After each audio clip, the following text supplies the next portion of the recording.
저는 올해 72살의 이정순입니다. 제 이름 석자로 불리기보다는 누군가의 엄마 그리고 이제는 준우 할머니로 불리는 날이 더 많은 그런 평범한 노인이지요. 제가 사는 작은 빌라에서 5분만 걸어가면 아들 정식이가 사는 으리으리한 아파트 단지가 나옵니다. 아침 8시가 되면 저는 돋보기 안경을 챙겨 쓰고 익숙하게 현관문을 나섭니다. 아들 내외가 맞벌이를 한다는 핑계로 하나뿐인 손주 준우의 아침 등원을 도맡은 지 벌써 3년이 넘어가네요. 그날 아침도 여느 때와 같았습니다. 새벽부터 쑤시는 무릎을 몇 번 주무르고 일어나 아들네 집 현관 비밀번호를 조용히 눌렀습니다. 띠리릭 하는 소리와 함께 문이 열리면 언제나처럼 텅 빈 거실이 저를 맞이합니다. 정식 내외는 이미 출근하고 없었지요. 아이 방으로 향하는 짧은 복도를 걸으며 저는 생각했어요. 요즘 젊은 부부들은 참 바쁘게 사는구나. 해가 뜨기도 전에 집을 나서야 할 만큼 치열하게 살아야만 하는구나 싶어서 안쓰러운 마음이 들기도 했습니다. 하지만 그 마음 한편에는 서운함이 웅크리고 있었지요. 제 아들 정식이는 어릴 적 제가 끓여주는 된장찌개 냄새를 맡으며 잠에서 깨곤 했습니다. 적어도 아침밥 한 술이라도 뜨고 나가는 모습을 보는 게 제 낙이었는데 이제는 손주에게조차 그런 따뜻한 아침을 물려주지 못하는 것 같아 마음이 쓰라렸습니다. 준우야, 할머니 왔다. 일어나야지. 아이 방문을 열자 작은 침대에서 꼼지락거리던 준우가 눈을 비비며 저를 올려다봤습니다. 저를 보자마자 배시시 웃는 얼굴을 보면 밤새 묵직했던 마음이 눈 녹듯 사라지는 기분이 들어요. 이 맛에 제가 매일 이 집 문턱을 넘는 것이겠지요. 아이를 일으켜 세워 화장실로 데려가 세수를 시키고 미리 준비된 옷으로 갈아입혔습니다. 식탁에는 며느리 민서가 사다 놓은 시리얼과 우유가 전부였습니다. 저는 그걸로는 안 된다 싶어 어젯밤 집에서 무쳐온 시금치나물과 멸치볶음을 꺼내 작은 그릇에 담았습니다. 그리고 냉동실에 얼려둔 밥 한 덩이를 꺼내 전자레인지에 데웠지요. 할머니, 엄마가 밥 먹지 말고 빵 먹으랬는데 준우가 숟가락을 들다 말고 말했습니다. 아이의 말에는 어떤 악의도 없었지만 제 가슴에는 차가운 돌멩이 하나가 툭 떨어지는 기분이었습니다. 그래도 우리 강아지 밥심으로 커야지. 빵은 간식으로 먹고 아침에는 따뜻한 밥을 먹어야 키도 쑥쑥 크는 거란다. 저는 애써 웃으며 아이의 머리를 쓰다듬어 주었습니다. 아이는 금세 수긍하고 밥을 맛있게 먹어주었지만 제 입안은 왠지 모르게 썼습니다. 며느리 민서는 그런 사람이었어요. 자신의 방식을 제외한 다른 모든 것은 틀렸다고 생각하는 사람. 그 방식이 설령 시어머니의 정성이라 할지라도 자신의 기준에 맞지 않으면 가차없이 선을 긋는 사람이었지요. 아이의 등원 준비를 마치고 작은 손을 잡고 집을 나섰습니다. 어린이집 버스를 기다리는 정류장에는 저와 비슷한 처지의 할머니들이 몇 분 나와 계셨어요. 서로의 손주 자랑을 하며 웃음꽃을 피우는 그 짧은 시간이 제 하루의 유일한 낙이었습니다. 하지만 그 웃음 뒤에 감춰진 각자의 씁쓸함은 굳이 말하지 않아도 서로가 알고 있었지요. 우리는 그저 자식들 인생에 방해되지 않으면서 필요한 존재가 되기 위해 애쓰는 늙은 그림자일 뿐이었습니다. 어린이집 버스에 준우를 태워보내고 집으로 돌아오는 길, 저는 일부러 아파트 단지 화단을 천천히 거닐었습니다. 집으로 바로 돌아가기에는 마음이 너무 허전해서요. 그때였습니다. 제 휴대폰이 요란하게 울렸습니다. 화면에 뜬 이름은 우리 며느리였습니다. 저는 잠시 망설이다 전화를 받았습니다. 어머니, 저 민서예요. 준우는 잘 보냈어요? 목소리는 언제나처럼 상냥했지만 그 안에는 늘 확인과 감시의 뉘앙스가 배어 있었습니다. 그럼 방금 버스 태워보냈다. 밥도 한 그릇 뚝딱 먹고 갔어. 밥이요? 어머니, 제가 식탁에 둔 빵이랑 시리얼 못 보셨어요? 아침부터 밥 먹이면 속 더부룩해서 준우 소화 잘 못 시켜요. 다음부터는 그냥 제가 준비해 둔 것만 주세요. 역시나 하는 생각이 들었습니다. 고맙다는 말 한마디 없이 제 행동에 대한 지적이 먼저 돌아왔습니다. 저는 더 말하고 싶지 않아 알겠다고 대답하고 전화를 끊었습니다. 손에 들린 휴대폰이 갑자기 천근만근 무겁게 느껴졌어요. 이게 아닌데. 제가 꿈꿨던 노년은 이런 모습이 아니었는데.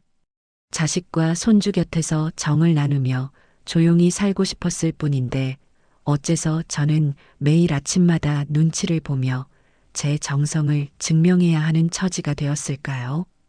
그날 오후 저는 집에서 콩나물을 다듬고 있었습니다.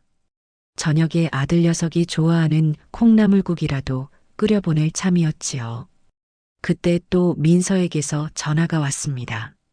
이번에는 목소리가 조금 다급하게 들렸어요. 어머니, 지금 어디세요? 집에 계세요? 그래, 집에 있다. 왜 그러니? 다름이 아니라 제가 인터넷으로 주문한 식기세척기 세제가 오늘 도착할 텐데 제가 지금 회사 일 때문에 집에 들를 수가 없어서요. 죄송한데 저희 집 앞에 가서 문 좀 열어주시고 세제만 현관 안쪽에 넣어주시면 안 될까요? 비싼 거라 밖에 두면 누가 가져갈까봐 불안해서요. 저는 잠시 망설였습니다. 제 집에서 아들네 집까지는 금방이었지만 며느리의 부탁을 들어주는 것이 점점 제 의무가 되어가는 것 같아 마음이 편치 않았습니다. 하지만 어쩌겠어요. 며느리가 불안하다는데 시어머니 된 도리로 그 정도는 해줘야지요. 알겠다. 지금 가볼게. 저는 다듬던 콩나물을 물에 담가두고 서둘러 집을 나섰습니다. 아들네 아파트 현관 앞에 도착하니 정말로 커다란 상자 하나가 덩그러니 놓여 있었습니다. 저는 비밀번호를 누르고 문을 열어 상자를 안으로 들여놓았습니다. 상자를 옮기느라 허리를 굽혔다 펴니 아이고 소리가 절로 나왔습니다. 현관 한쪽에 상자를 잘 놓아두고 집으로 돌아오려는데 거실 소파 위에 아무렇게나 벗어 던져진 옷가지들이 눈에 들어왔습니다. 어젯밤 정식이가 입었던 셔츠와 민서의 블라우스였습니다. 저는 저도 모르게 한숨을 쉬며 옷들을 주워 빨래 바구니에 넣었습니다. 싱크대에는 아침에 준우가 먹은 밥그릇과 제 반찬 그릇이 그대로 놓여 있었고요. 저는 또 발걸음을 멈추고 설거지를 하기 시작했습니다. 고무장갑을 끼고 그릇을 닦으며 생각했습니다. 민서는 나를 시어머니가 아니라 호출하면 언제든 달려오는 집안일 해결사 정도로 생각하는 걸지도 모르겠다고요. 그 생각이 들자 갑자기 손에 힘이 쭉 빠지는 기분이었습니다. 설거지를 마치고 집으로 돌아와 소파에 몸을 기대니 온몸의 피로가 한꺼번에 몰려왔습니다. 저녁이 될 무렵 저는 약속대로 콩나물국을 끓였습니다. 멸치와 다시마로 정성껏 육수를 내고 콩나물을 듬뿍 넣어 시원하게 끓여냈지요. 커다란 냄비에 가득 담아 식지 않게 보자기로 감싼 뒤 다시 아들네 집으로 향했습니다. 정식아, 엄마 왔다. 문을 열고 들어서자 퇴근한 아들이 소파에 누워 텔레비전을 보고 있었습니다. 민서는 방에서 아직 나오지 않은 모양이었어요. 엄마 왔어? 이게 다 뭐야? 자네가 좋아하는 콩나물국 좀 끓여왔다. 민서랑 같이 저녁에 먹어라. 아, 잘 됐네. 마침 배고팠는데. 근데 엄마, 우리 저녁 약속 있는데. 정식이가 미안한 기색도 없이 말했습니다. 저는 순간 할 말을 잃었습니다. 그럼 민서는 왜 저에게 저녁 약속이 있다는 말 한마디 해주지 않았을까요? 제가 국을 끓여올 것을 뻔히 알았을 텐데요. 그때 방에서 나온 민서가 저와 냄비를 번갈아 보더니 과장되게 웃으며 말했습니다. 어머님 오셨어요? 웬국이에요? 저희 오늘 정식이 회사 동기 부부랑 저녁 먹기로 했는데 미리 말씀을 못 드렸네요. 죄송해요. 그 말에는 미안함보다 눈치 없이 이런 걸 왜 가져오셨어요? 하는 속내가 뻔히 비쳤습니다. 어머니, 이왕 오신 김에 준우 저녁 좀 먹여주시면 안 돼요? 저희 지금 나가봐야 해서요. 준우 밥은 냉장고에 있는 칼에 데워서 주시면 돼요. 민서는 제게 선택권을 주지 않았습니다. 그건 부탁이 아니라 지시였어요. 저는 아무 말도 할 수 없었습니다. 제가 끓여온 콩나물국은 주방 한 구석에 초라하게 놓였습니다. 정식 내외는 보란 듯이 좋은 옷으로 갈아입고 향수까지 뿌린 뒤 제게 준우를 맡기고 현관을 나섰습니다. 다녀오겠습니다 하는 목소리에는 어떤 미안함도 고마움도 담겨 있지 않았습니다. 저는 텅 빈 거실에 서서 잠든 준우의 방문을 한참이나 바라보았습니다. 내 아들, 내 손주가 사는 이 화려하고 넓은 집에서 어째서 저는 점점 더 작아지고 있을까요? 제 자리는 어디일까요?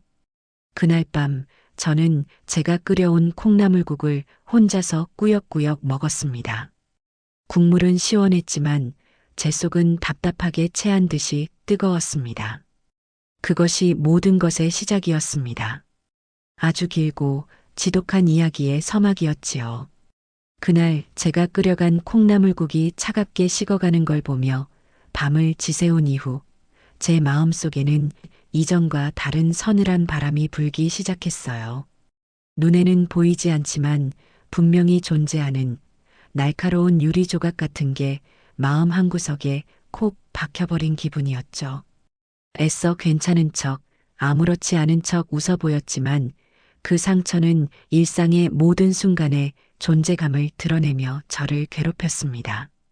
며느리 민서는 언제나처럼 겉으로는 깍듯했고 제 아들 정식이는 늘 그랬듯 무심했어요. 그들의 세상은 아무것도 변하지 않았지만 제 세상은 뿌리부터 흔들리고 있었습니다.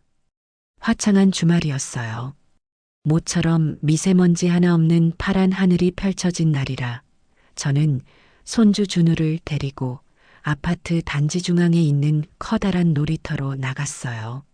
아이는 제 손을 놓자마자 신이 나서 커다란 정글짐으로 달려갔고 저는 아이가 보이는 곳에 있는 낡은 나무 그네에 자리를 잡고 앉았죠. 삐걱, 삐걱하고 그네가 우는 소리가 꼭 제 마음을 대신하는 것 같았어요. 놀이터에는 저 말고도 다른 할머니, 할아버지들이 몇 분 더 계셨는데 다들 저와 비슷한 처지일 테지요. 자식들 대신 손주들 뒷공무니를 좇으며 그 아이들의 웃음소리에서 하루를 버틸 힘을 얻는 사람들 말이에요. 준우 할머니, 오늘도 나오셨네요. 아주 매일 출근 도장을 찍으셔요. 옆 그네에 앉아있던 바로 앞 동 사는 할머니가 말을 걸어왔어요. 저는 멋쩍게 웃으며 대답했죠. 그러게요. 애들이 바쁘니 우리라도 부지런히 움직여야죠. 저 녀석 뛰어노는 것만 봐도 밥 안 먹어도 배가 부르네요. 사실 그건 거짓말이었어요. 배는 늘 고팠고 마음은 더 허기졌거든요. 하지만 우리는 서로에게 그런 속내를 잘 드러내지 않아요. 그게 이 시대를 살아가는 늙은 부모들의 말없는 약속 같은 거니까요. 한참을 그렇게 아이 노는 모습을 멍하니 보고 있는데 미끄럼틀을 10여 번은 더 타고 내려온 준우가 땀을 뻘뻘 흘리며 제게로 달려왔어요. 그리고는 제 무릎 위로 털썩 올라앉아 제 얼굴을 빤히 올려다보며 묻는 말이 제 심장을 향해 날아오는 화살이 될 줄은 정말 꿈에도 몰랐습니다. 할머니, 할머니는 옛날 사람이야? 아이의 목소리는 어찌나 맑고 순수하던지요. 저는 아이의 뜬금없는 질문에 웃음부터 나왔어요. 이 어린 것이 옛날 사람이라는 말의 뜻이나 제대로 알고 쓰는 걸까 싶어서요. 응? 우리 준우, 그게 무슨 말이야? 할머니가 왜 옛날 사람인데? 엄마가 그랬어. 할머니는 옛날 사람이라서 요즘 거는 잘 모른다고. 그래서 엄마 말을 잘 들어야 한대. 할머니가 뭐 하라고 하면 엄마한테 먼저 물어보라고 했어. 순간 세상의 모든 소리가 멎는 것 같았어요. 삐걱거리던 그네 소리도, 아이들의 웃음소리도, 멀리서 들려오던 자동차 소리도 모두 사라지고 준우의 목소리만이 제 머릿속을 빙빙 맴돌았죠. 제 손주에게, 제 아들의 아들에게 저는 그저 옛날 사람이라서 그 판단을 믿을 수 없는, 그래서 늘 감시하고 확인해야 하는 존재로 여겨지고 있었던 거예요. 며느리 민서가 제 등 뒤에서 어떤 말들로 저를 깎아내리고 있는지 이 어린아이의 입을 통해 너무나도 선명하게 알게 된 순간이었습니다. 제 얼굴이 딱딱하게 굳어가는 게 느껴졌어요. 하지만 저는 필사적으로 입꼬리를 끌어올려 미소를 지었습니다. 이 예쁜 아이에게 상처받은 할머니의 얼굴을 보여주고 싶지는 않았거든요. 제 감정 때문에 아이가 엄마에게 꾸중이라도 들을까봐 덜컥 겁이 났어요. 그랬구나. 우리 준우, 엄마 말씀 잘 듣는구나. 아주 착하네. 맞아. 할머니는 우리 준우 엄마보다 훨씬 오래 살았으니까 옛날 사람 맞지. 그래서 우리 준우가 할머니한테 요즘 재미있는 것도 많이 알려줘야 해. 알았지? 저는 아무렇지 않은 척 아이의 보드라운 머리카락을 쓰다듬었어요. 하지만 제 손끝은 얼음장처럼 차갑게 식어 미세하게 떨리고 있었습니다.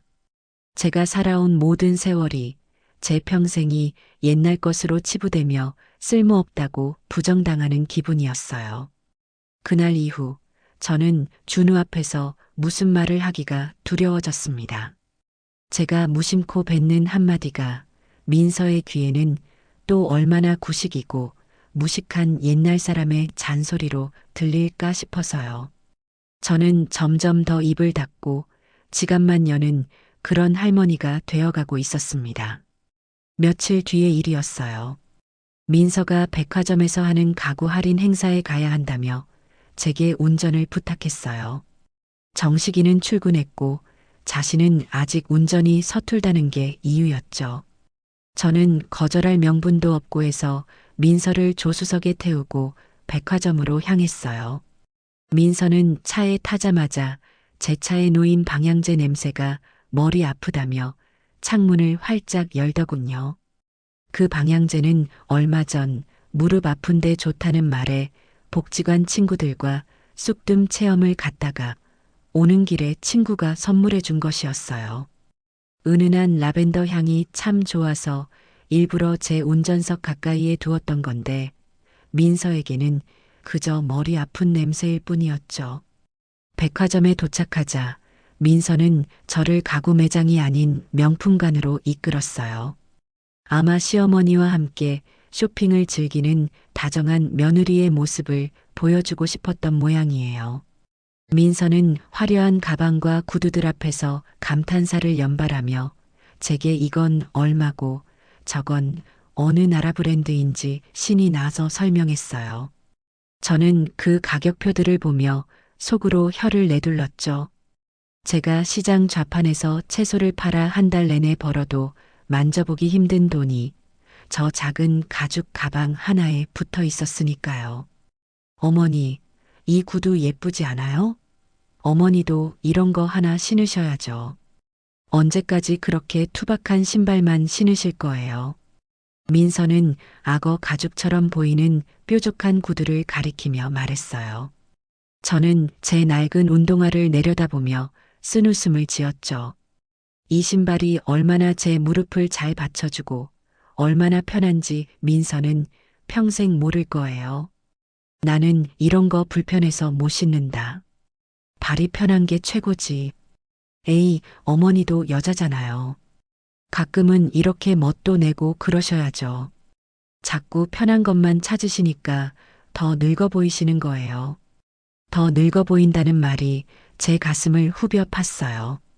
민서의 말은 늘 이런 식이었죠.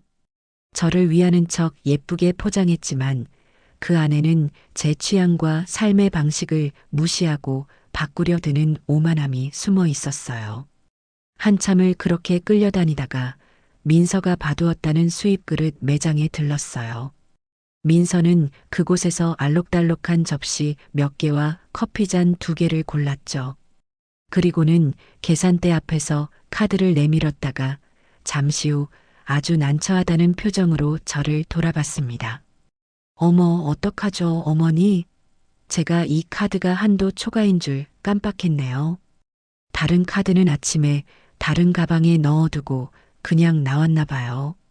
정말 죄송한데 5만 원만 빌려주실 수 있으세요? 집에 가자마자 바로 드릴게요. 그 연극 같은 상황 앞에서 저는 아무 의심 없이 지갑을 열었어요. 꼬깃꼬깃한 10,000원짜리 5장을 꺼내 민서에게 건넸죠. 아들 내외 체면이 있지. 백화점 계산대 앞에서 며느리를 망신시킬 수는 없었으니까요. 민서는 어머니 감사해요. 역시 어머니밖에 없어요. 라며 살갑게 제 팔짱을 꼈어요. 계산을 마친 그릇이 담긴 쇼핑백은 당연하다는 듯이 제 손에 들려 있었습니다. 저는 그 5만 원을 까맣게 잊고 있었어요. 그런데 일주일이 지나고 열흘이 지나도록 민서는 돈을 갚을 생각을 하지 않았죠. 오히려 그날 산 새 커피잔에 보란 듯이 커피를 내려 마시며 제게도 한 잔 권할 뿐이었어요. 액수가 커서가 아니에요. 약속을 그리고 저라는 사람을 얼마나 가볍게 여기면 이럴 수 있을까 싶었죠. 저는 며칠을 망설였습니다. 이깟 돈 때문에 속 좁은 시어머니가 되고 싶지는 않았거든요. 하지만 이대로 넘어가면 저는 앞으로도 계속해서 이런 무시를 당하며 살아야 할 것만 같았어요. 저는 주말 저녁 아들 내외와 함께 거실에 앉아 텔레비전을 볼 때 최대한 아무렇지 않은 척 이야기를 꺼냈어요. 아가, 혹시 말이다. 지난번에 백화점에서 내가 빌려준 돈 기억하니? 내가 요새 현금이 똑 떨어져서 말이야. 제 말에 민서는 과일을 깎던 손을 멈추고 정말 모르겠다는 표정으로 제게 되물었어요. 돈이요? 제가 어머니께 돈을 빌렸어요? 언제요? 그 천연덕스러운 표정에 저는 할 말을 잃었죠. 정식이가 옆에서 무슨 돈? 하고 묻자 그제야 민서는 하고 손뼉을 쳤어요. 아, 그거요. 그릇 쌀 때. 아이고, 어머니. 제가 정말 깜빡했네요. 죄송해요. 근데 어머니, 그런 푼돈을 다 기억하고 계셨어요? 호. 저는 당연히 어머니가 저 용돈 주신 거라고 생각했죠. 다음에 제가 맛있는 거 사드릴게요. 민서는 푼돈이라는 단어에 힘을 주며 말하고는 대수롭지 않다는 듯이 다시 과일을 깎기 시작했어요. 제 얼굴이 화끈거렸죠. 아들 앞에서 저는 며느리에게 빌려준 푼돈이나 되찾으려는 속 좁고 치사한 시어머니가 되어버린 거예요. 정식이는 그 상황에서 제게 미안해하기는커녕 엄마도 참 뭘 그런 걸 가지고 그래. 민서가 알아서 하겠지라며 오히려 저를 나무라는 듯 말했어요. 저는 더 이상 아무 말도 할 수 없었습니다. 그날 밤 잠자리에 누워 쿵쾅거리는 심장을 부여잡았어요. 돈 5만 원이 문제가 아니었습니다. 제 인격, 제 자존심이 그들 앞에서 5만 원보다 못한 취급을 받은 겁니다. 그리고 마침내 제 위태로운 인내의 탑을 무너뜨릴 마지막 사건이 벌어지고야 말았어요. 가을비가 추적추적 내리던 평일 오후였습니다. 저는 복지관에서 노래 교실을 마치고 버스 정류장으로 향하는 길이었죠. 아들네 아파트 단지를 가로질러 가는 게 지름길이라 늘 그랬듯 단지 안으로 들어섰어요. 그런데 아들네 동 현관 앞에 사람 키의 절반만 한 커다란 택배 상자가 덩그러니 놓여 있는 게 아니겠어요.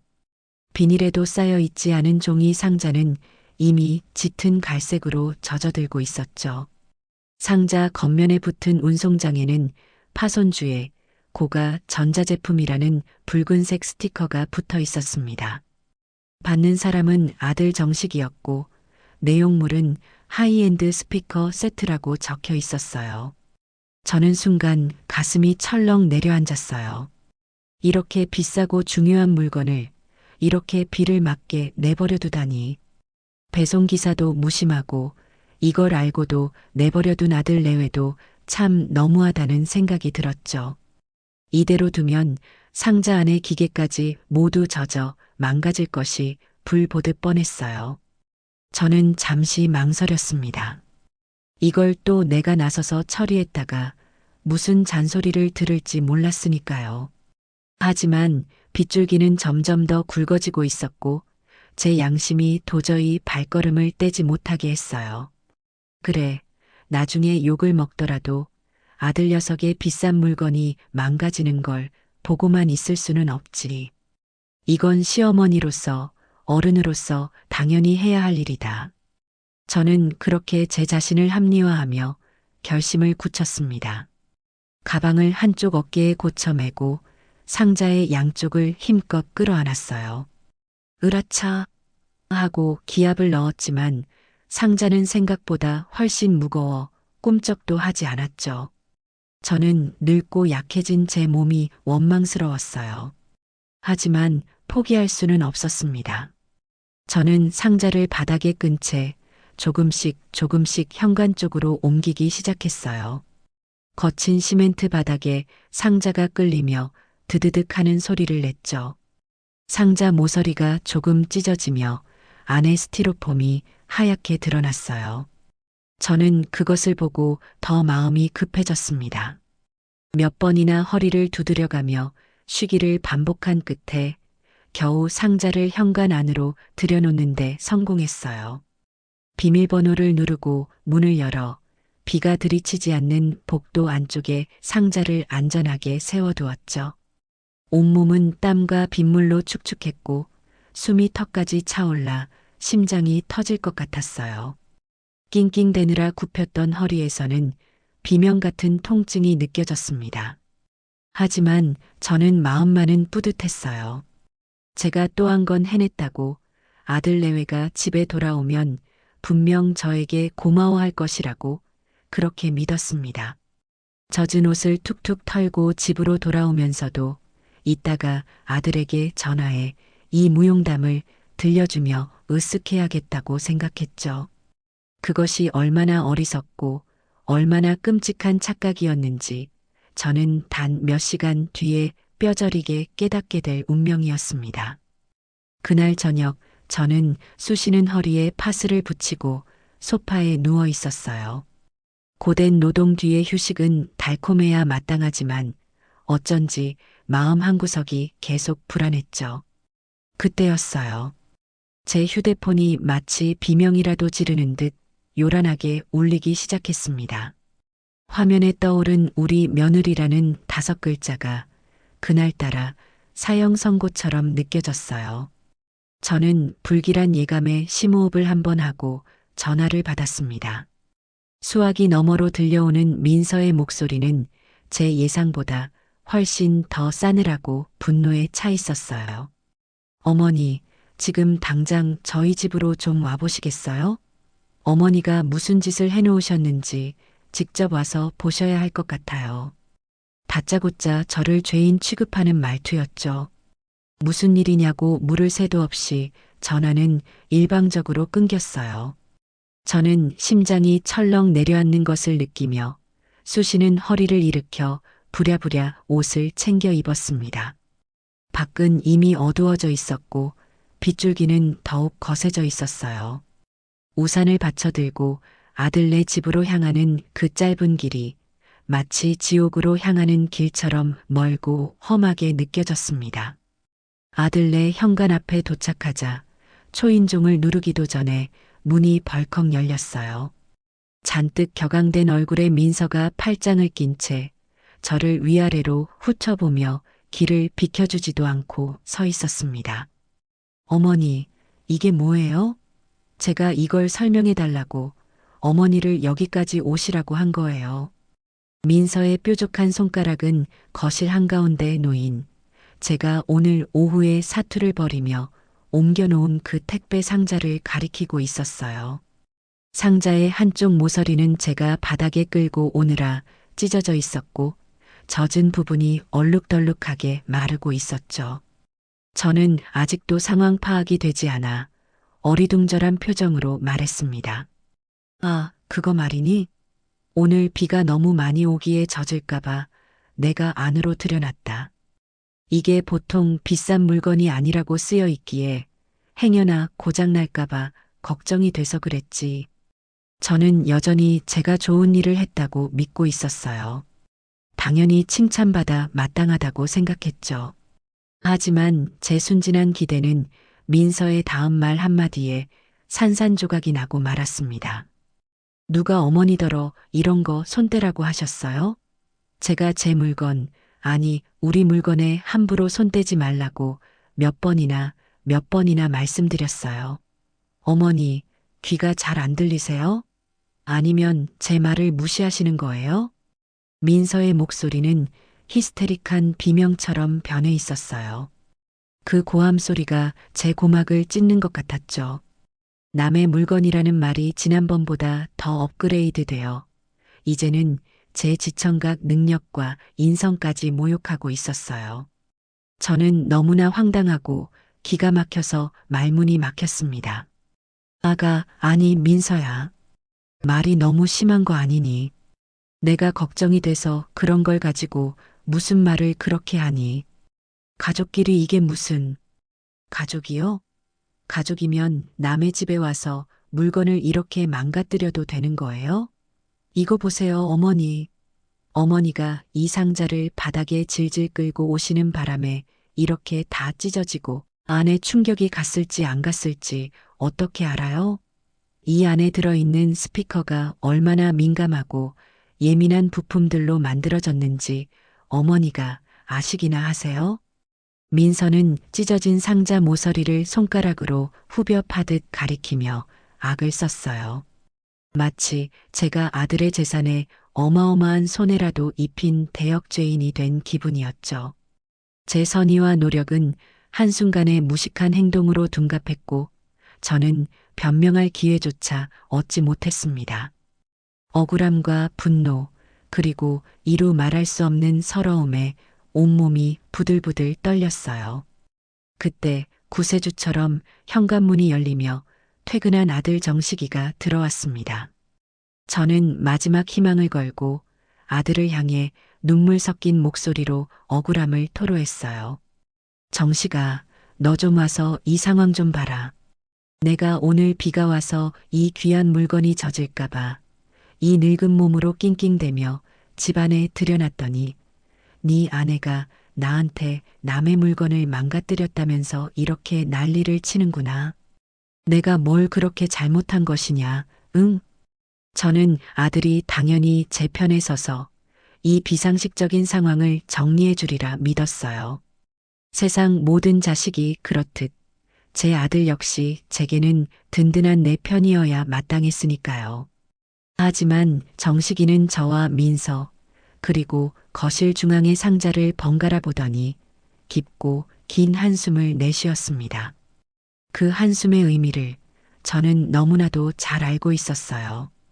그것은 또 시작이네 하는 귀찮음과 왜 이를 이렇게 만드셨어요 하는 원망이었습니다. 엄마, 일단 진정 좀 하고. 민서 너도 그만 소리 질러. 아들은 그렇게 상황을 중재하는 척했지만 그의 다음 말은 제 심장에 박힌 대못을 망치로 한 번 더 내리치는 격이었어요. 그래서 이걸 엄마가 혼자 여기까지 옮긴 거야? 아니, 왜 그랬어? 그냥 밖에 놔두지. 비 좀 맞는다고 요즘 나오는 전자제품들 그렇게 쉽게 고장 안 나. 오히려 엄마가 이렇게 무리하게 옮기다가 떨어뜨리기라도 했으면 어쩔 뻔했어. 아들의 입에서 나온 첫마디는 저에 대한 걱정이 아니라 저의 행동에 대한 질책이었어요. 그리고 민서 말이 아주 틀린 건 아니잖아, 엄마. 이런 건 비싸고 민감한 물건이니까 주인이 직접 조심해서 다루는 게 맞아. 엄마가 좋은 뜻으로 한 건 내가 100번 이해하는데 결과적으로 이렇게 상자가 훼손되고 민서가 불안해하는 상황이 된 거잖아. 다음부터는 그냥 우리 물건은 우리가 알아서 하게 놔둬, 제발. 저는 제 아들의 입에서 나온 말을 단 한마디도 믿을 수가 없었어요. 민서 말이 아주 틀린 건 아니잖아. 우리 물건은 우리가 알아서 하게 놔둬. 그 말들은 저와 아들 내외 사이에 결코 넘을 수 없는 거대한 벽이 있음을 확인시켜 주었습니다. 저는 우리라는 울타리 안의 사람이 아니었어요. 그들의 재산과 삶의 방식을 침범해서는 안 되는 귀찮고 거추장스러운 외부인이었던 거죠. 제 편은 이 넓은 세상에 단 한 사람도 없었습니다. 저는 더 이상 아무 말도 할 수 없었어요. 눈물이 턱 밑까지 차올랐지만 이 사람들 앞에서 비참하게 울고 싶지는 않았죠. 저는 마지막 남은 자존심을 끌어모아 제 자신을 향해 말하듯 나지막이 의졸였습니다. 그래, 내가 이 늙은이가 주책을 부렸구나. 너희들의 그 귀하고 소중한 물건에 이 무식한 늙은이가 함부로 손을 대서 정말 미안하게 됐다. 저는 그 말을 끝으로 뒤도 돌아보지 않고 아들네 집을 뛰쳐나왔어요. 등 뒤에서 엄마 어디가? 얘기 아직 안 끝났어. 하고 외치는 정식이의 목소리가 희미하게 들렸지만 저는 걸음을 멈추지 않았습니다. 굵은 빗줄기가 제 얼굴을 때렸지만 눈물인지 빗물인지 분간할 수 없었어요. 집으로 돌아오는 내내 제 머릿속에서는 남의 물건에 손대지 마세요라는 민서의 날카로운 목소리와 민서 말이 틀린 건 아니잖아라는 아들의 차가운 목소리가 악마의 저주처럼 끝없이 울려 퍼졌습니다. 그날 밤 저는 텅 비고 차가운 제 집 소파에 웅크리고 앉아 뜬 눈으로 밤을 새웠어요. 수십 년의 세월이 제가 바쳤던 모든 희생과 사랑이 한낱 쓰레기처럼 버려진 기분이었죠. 남편 일찍 여의고 시장 좌판에서 찬바람 맞아가며 악착같이 돈을 모아 정식이 하나를 키웠습니다. 내 아들 행여나 남들 앞에서 기죽을까 남들 먹는 거, 남들 입는 거, 그 이상으로 해주려고 제 젊음과 인생을 모두 바쳤어요.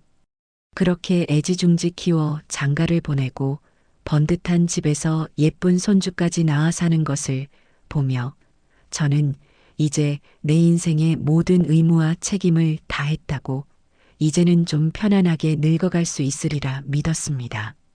하지만 그 모든 것이 제 착각이요, 환상이었습니다. 저는 그들에게 더 이상 따뜻한 밥을 해주는 엄마도 지혜로운 조언을 해주는 어른도 아니었어요. 그저 필요할 때만 호출해서 쓰는 무료 가사 도우미이자 귀찮은 일이 생기면 모든 책임을 떠넘길 수 있는 늙고 무식한 시어머니였을 뿐입니다. 어둠 속에서 저는 더 이상 눈물을 흘리지 않았어요. 슬픔과 억울함이 지나간 자리에 차갑고 단단한 무언가가 차오르기 시작했습니다. 그것은 분노이자 서늘한 결이었어요. 그래, 너희들 말이 맞다. 너희들의 삶, 너희들의 물건. 이제 다시는 이 이정순이가 손대지 않으마. 너희들이 나와 너희들 사이에 그토록 긋고 싶어하는 그 경계선. 내가 너희들이 쫓아올 수도 없는 곳으로 아주 멀리 영원히 벗어나 주마. 창밖이 희미하게 밝아오기 시작했습니다. 저는 지난 70년의 제 인생을 끝내고 앞으로의 새로운 인생을 시작하기 위한 마지막이자 가장 거대한 결정을 내렸습니다. 이 지긋지긋하고 비참한 굴레를 바로 내 손으로 직접 끊어버리기로. 다음 날 동이 텄을 때 저는 밤새 한숨도 자지 않은 사람이라고는 믿기지 않을 정도로 정신이 맑았어요. 어젯밤 저를 짓누르던 지독한 슬픔과 억울함은 이제 차갑고 단단하게 굳어 제 척추를 똑바로 세우는 강철 심지가 되어 있었죠. 더 이상 망설이거나 슬퍼할 시간이 없었어요. 저는 욕실로 들어가 찬물로 세수를 했습니다. 거울 속에 비친 늙고 지친 여자의 얼굴을 똑바로 마주 보았어요. 그리고 조용히 약속했죠. 이정순, 오늘부터 너는 다시 태어나는 거야. 누구의 엄마도 누구의 할머니도 아닌 오직 너 자신을 위해 사는 거야. 저는 옷장 가장 깊숙한 곳에 넣어두었던 몇 년 전 조카 결혼식에 가려고 큰맘 먹고 장만했던 비싼 외출복을 꺼내 입었어요. 낡은 화장대 앞에 앉아 서랍 속에서 말라붙어 있던 립스틱을 꺼내 입술에 꼼꼼히 발랐습니다. 초라하고 패배한 모습으로 이 새로운 싸움을 시작하고 싶지는 않았거든요. 이것은 도망이 아니라 제 존엄을 되찾기 위한 당당한 출정이었습니다. 모든 준비를 마치고 현관문을 나서는 제 발걸음에는 어떠한 망설임도 없었어요. 제가 가장 먼저 찾아간 곳은 동네 상가 모퉁이에 자리한 대박부동산 사무소였어요. 이 동네에서만 20년을 넘게 자리를 지킨 박 사장은 아마 이 동네의 모든 집과 사람들의 역사를 꿰뚫고 있을 터였죠. 드르륵하고 낡은 미닫이 문을 열고 들어서자 믹스커피를 마시며 신문을 보던 박 사장이 저를 보고는 화들짝 놀라며 자리에서 일어났습니다. 아이고, 정식이 어머님. 이렇게 빼입으시고 이 아침부터 어쩐 일이십니까? 귀한 분이 누추한 곳에 다 오시고 차라도 한잔 하시겠어요? 저는 그가 권하는 소파에 앉지 않고 사무실 중앙에 똑바로 서서 그의 눈을 마주보며 용건을 말했습니다. 제 목소리는 조금도 떨리지 않았어요. 박 사장님, 다른 게 아니라 우리 집 좀 내놓으려고요. 제 말에 박 사장은 마시려던 커피 잔을 내려놓고 쓰고 있던 돋보기 안경을 이마 위로 밀어 올리며 되물었어요. 그의 얼굴에는 당혹감이 역력했죠. 네, 집을요? 아니, 어머님 집을 왜 갑자기 내놓으세요? 아드님네랑 엎어지면 코 닿을 때라 얼마나 좋습니까? 다들 부러워하는데 혹시 아드님이랑 합가하시는 겁니까? 아이고, 잘 생각하셨네요. 자식들이랑 같이 사는 게 최고죠. 박 사장은 제 결정을 자신의 긍정적인 추측에 끼워 맞추려 애썼어요. 저는 단호하게 고개를 가로저었습니다. 아니요. 합가 안 합니다. 그냥 이 동네를 떠나서 좀 조용하고 공기 좋은 곳으로 가고 싶어서요. 그러니 이 집 좀 최대한 빨리 팔아주세요. 시세보다 조금 싸게 내놓아도 상관없습니다. 조건이 하나 있다면 아주 조용하게 진행해 주셨으면 합니다.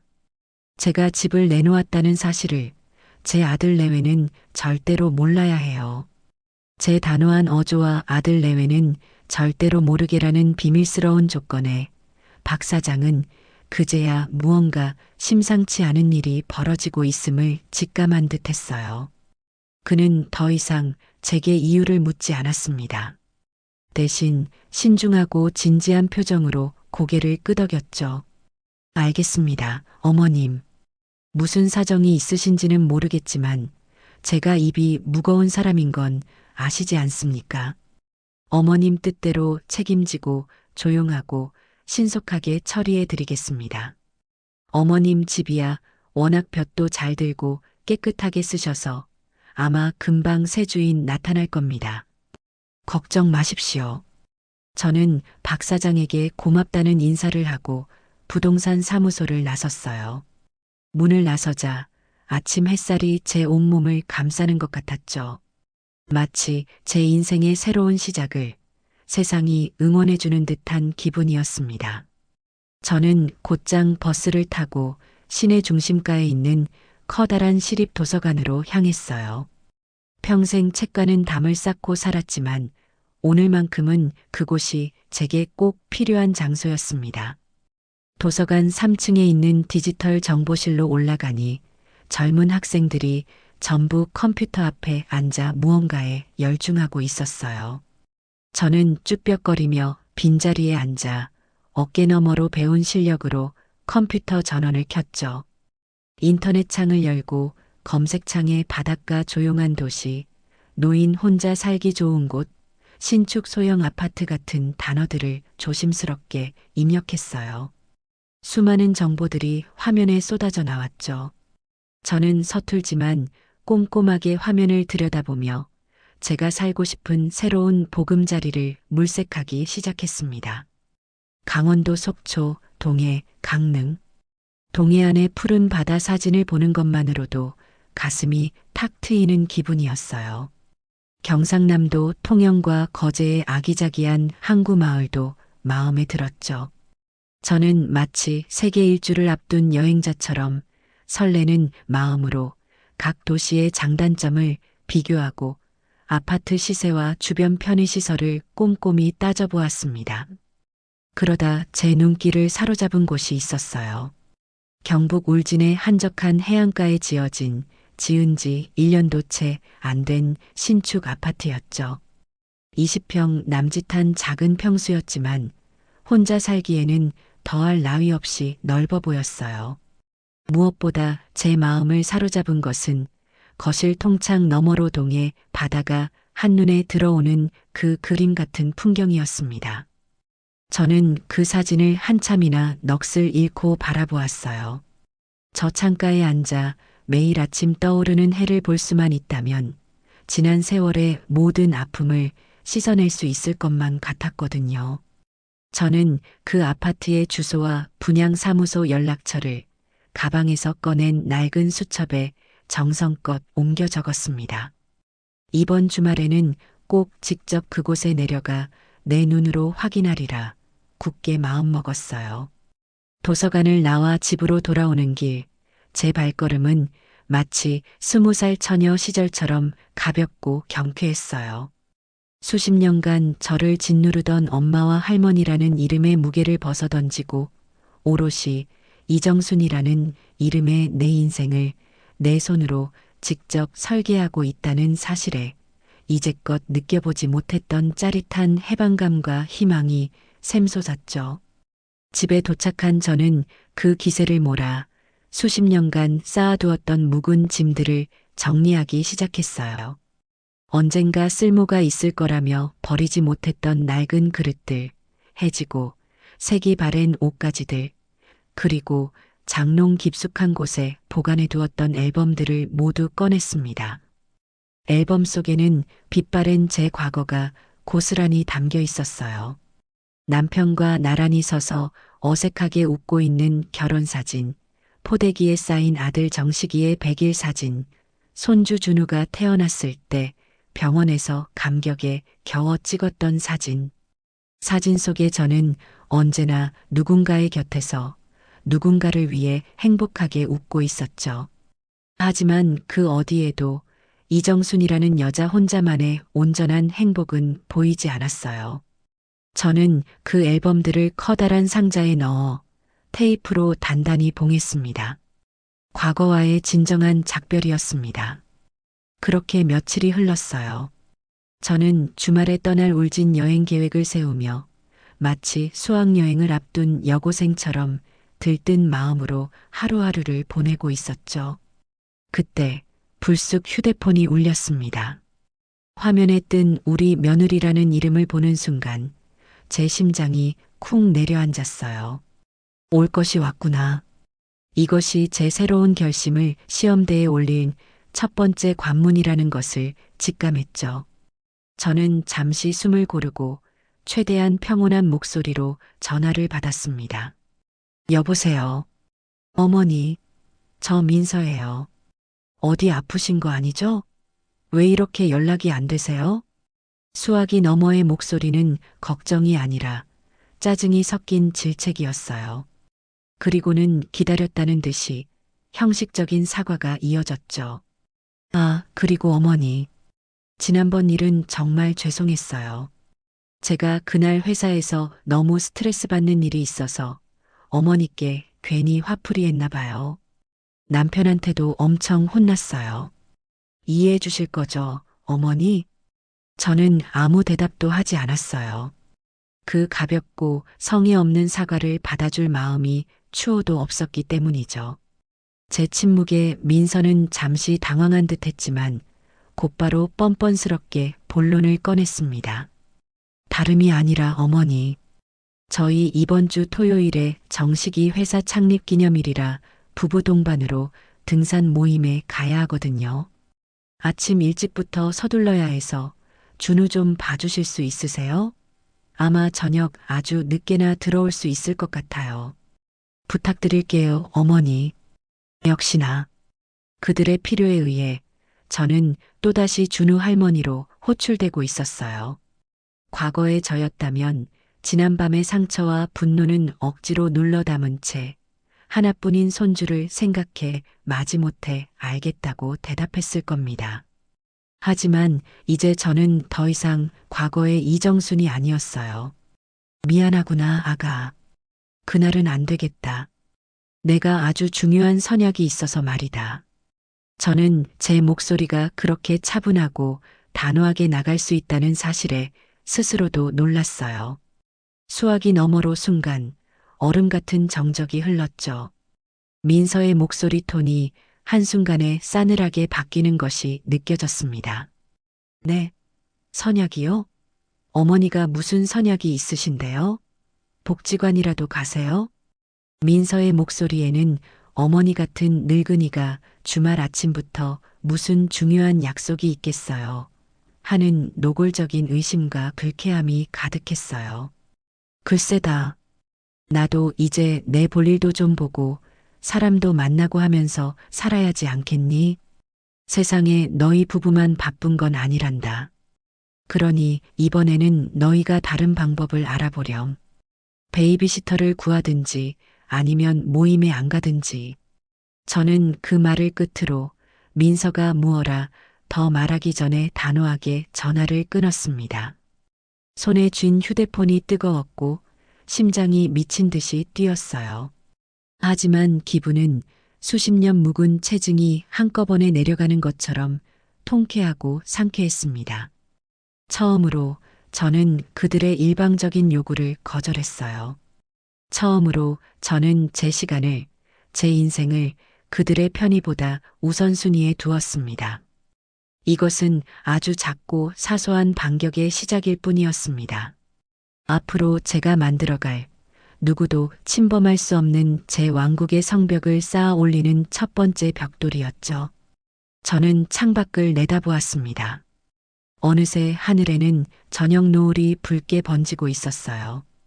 그것은 제 인생의 황혼을 알리는 쓸쓸한 노을이 아니라 제2의 인생이라는 찬란한 아침을 예고하는 눈부시게 아름다운 여명이었습니다.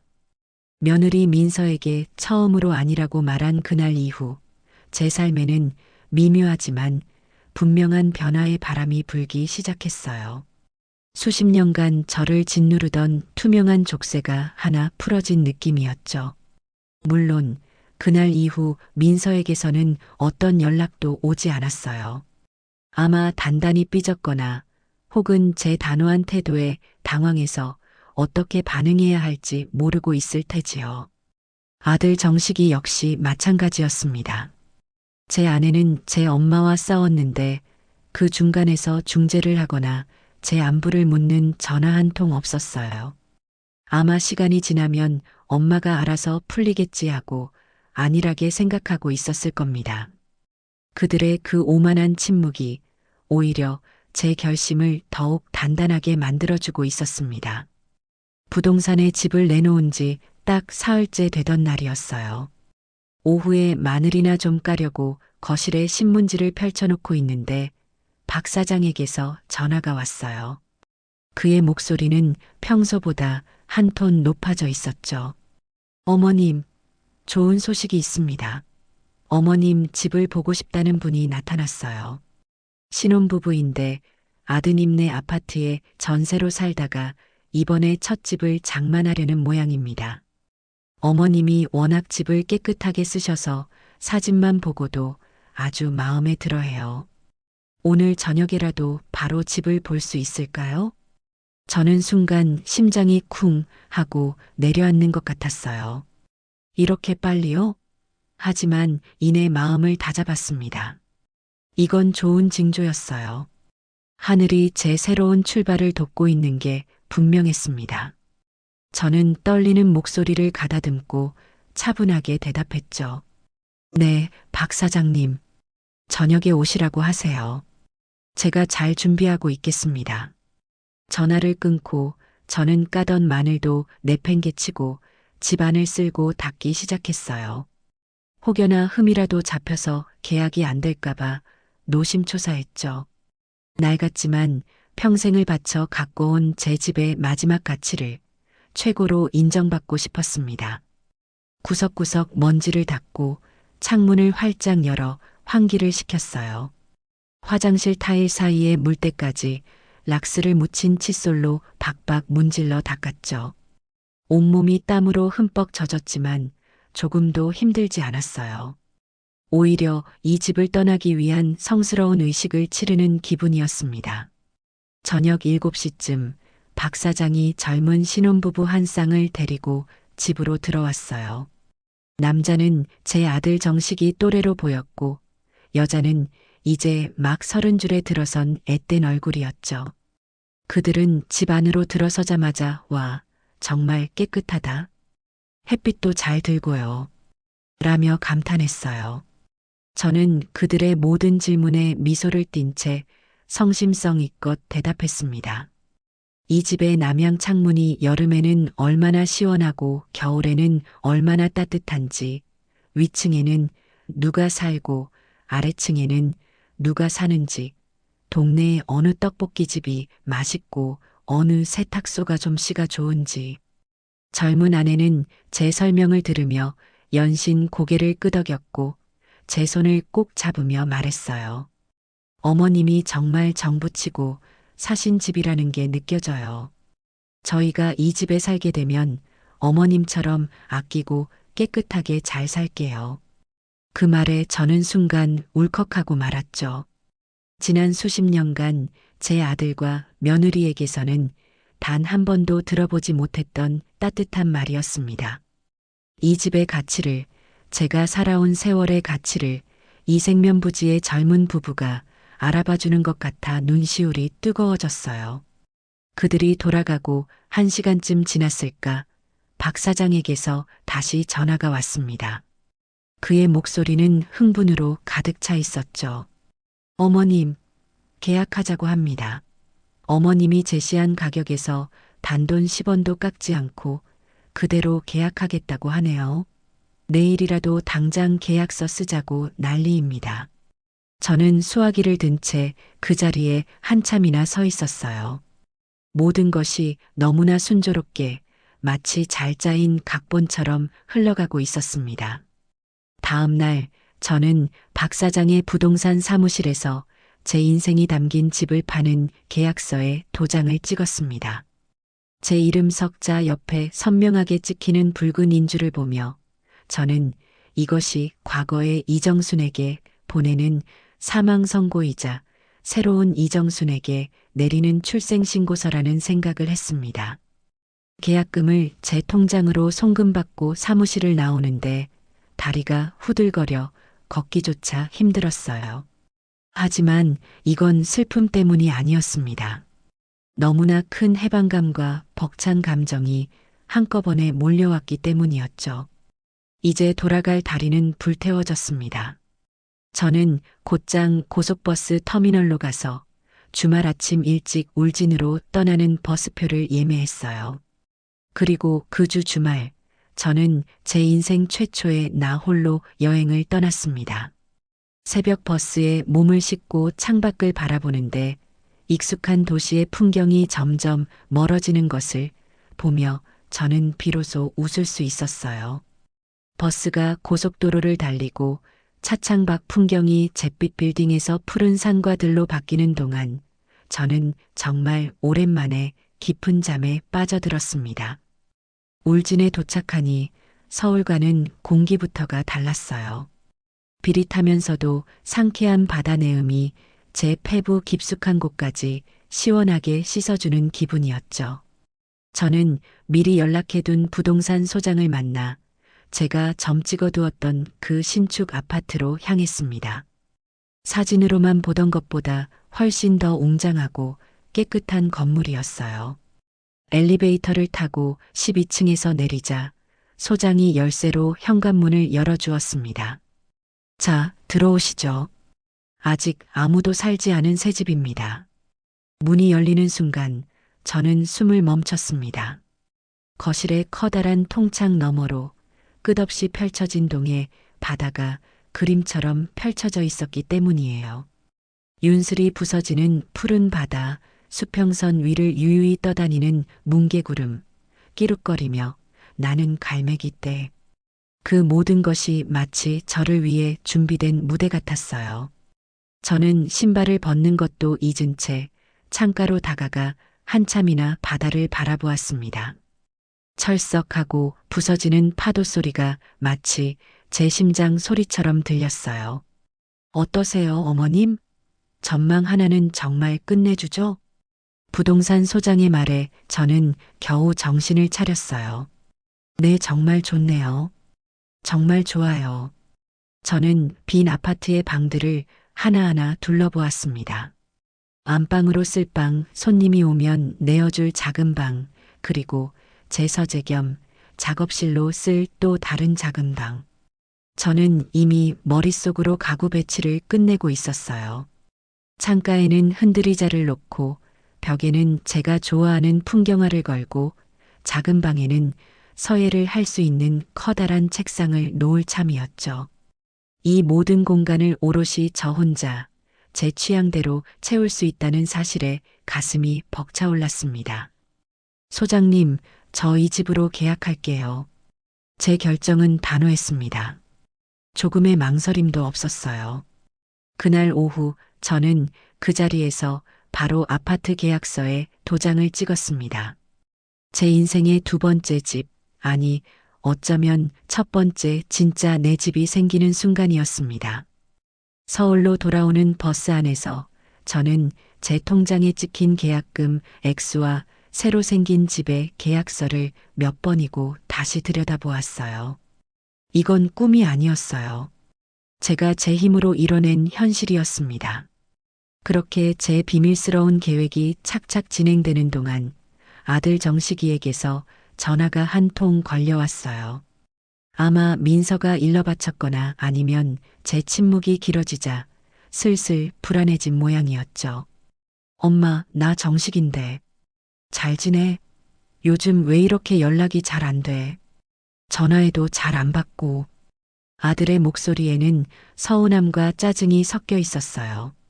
저에 대한 걱정보다는 자신의 통제권에서 제가 벗어나고 있다는 것에 대한 불쾌감이었죠. 나야 잘 지내지. 그냥 좀 바빴다. 엄마가 뭐가 그렇게 바빠? 혹시 어디 아픈 거야? 아니면 무슨 일 있어? 저는 수화기 너머로 피식 웃음이 나왔어요. 아프긴 왜 아프니? 건강하다. 나도 이제 내 인생 좀 즐기면서 살아야지. 맨날 너희들만 쳐다보고 살 수는 없잖니.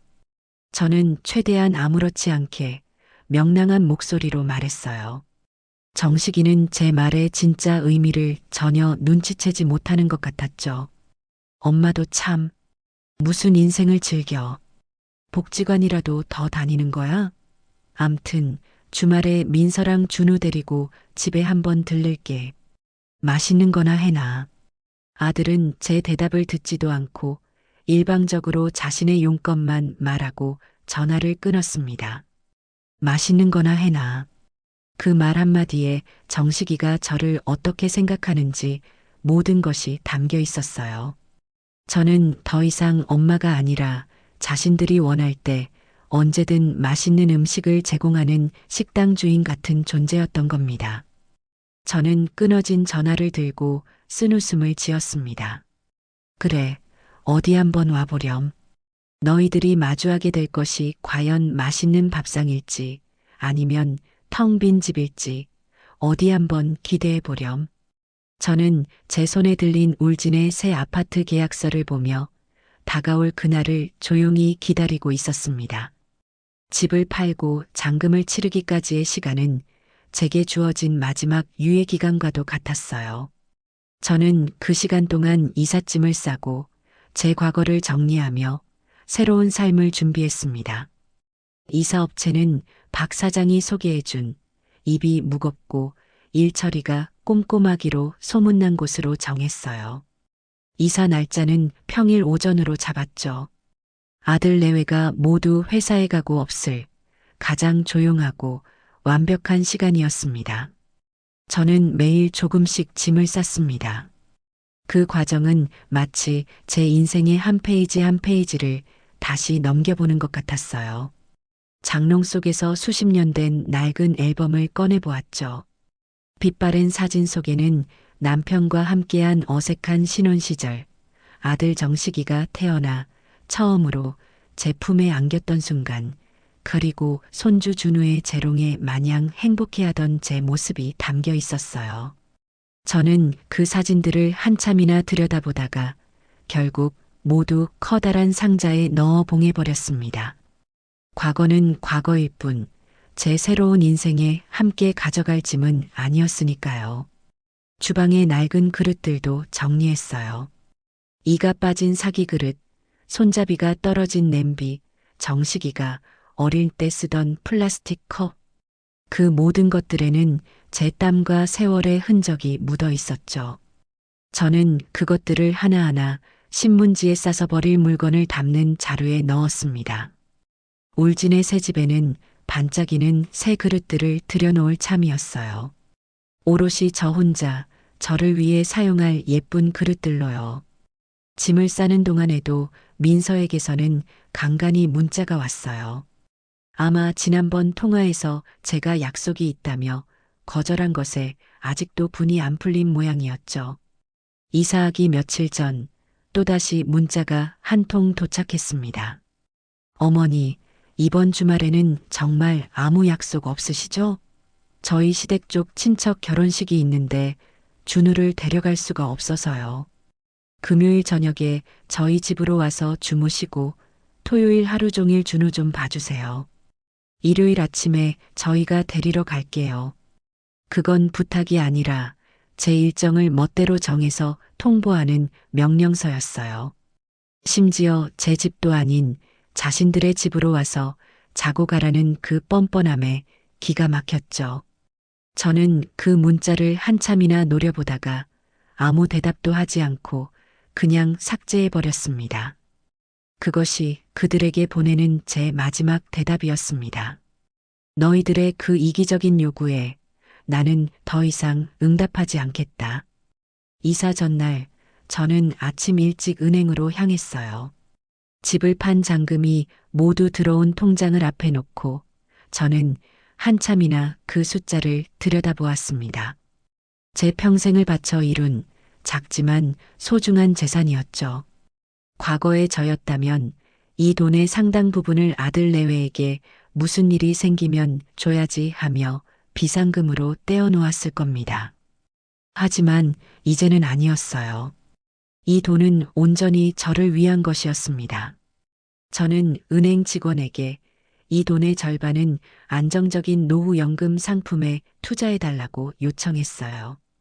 그리고 나머지 돈의 일부를 현금으로 찾았죠. 두둑해진 지갑을 들고 제가 향한 곳은 시내에 있는 자동차 대리점이었습니다.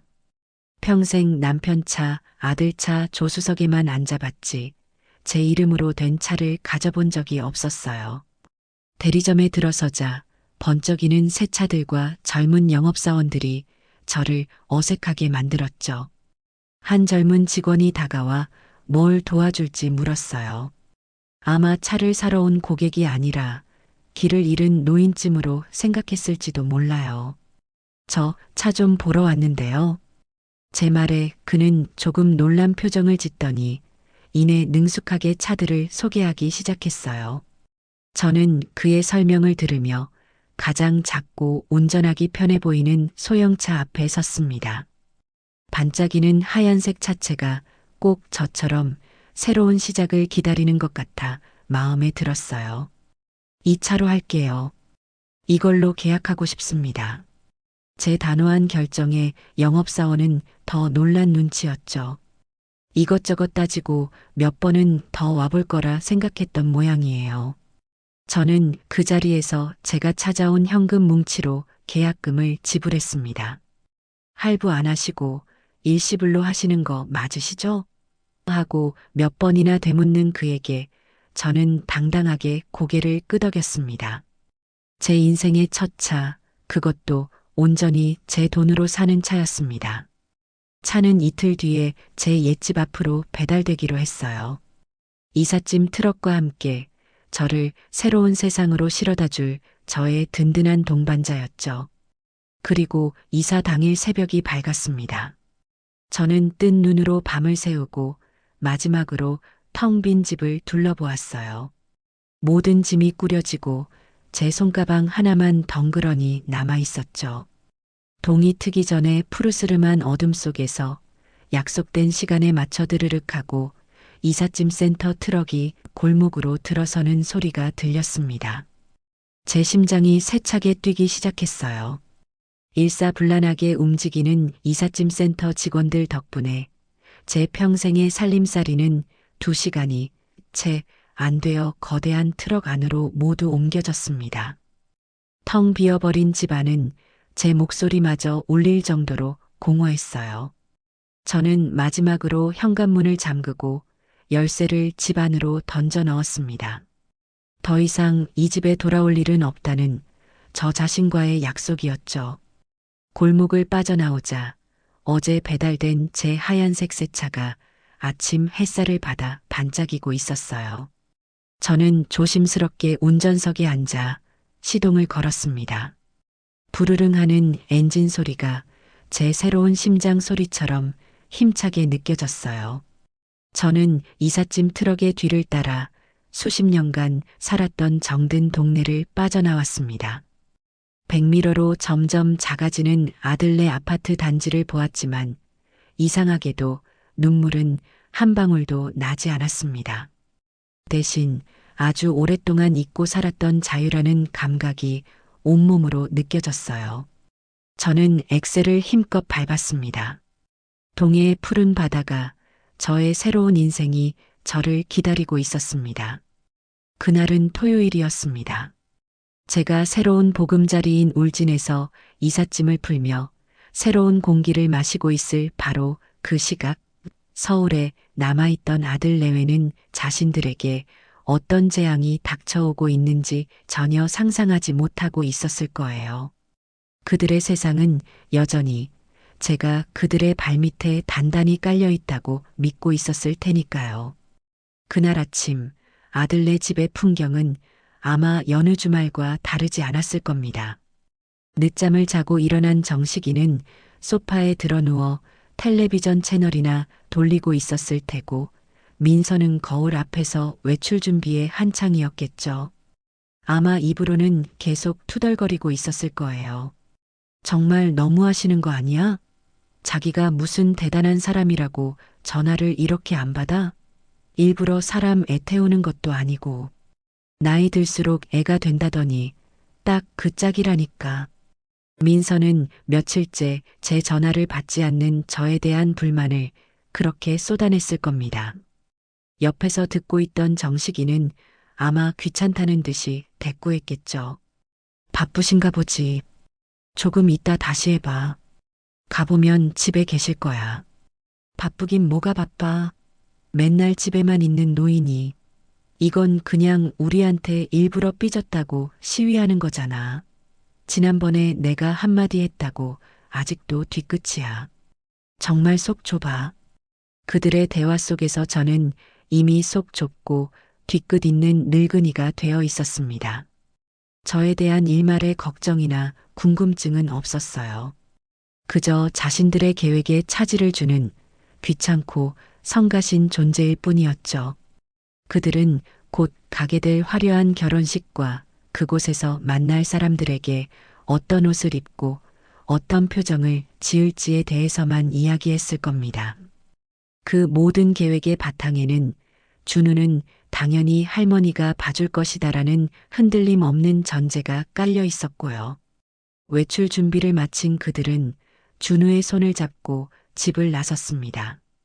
값비싼 정장과 원피스로 한껏 멋을 낸 그들의 모습은 누가 봐도 번듯한 상류층 부부의 모습이었겠죠.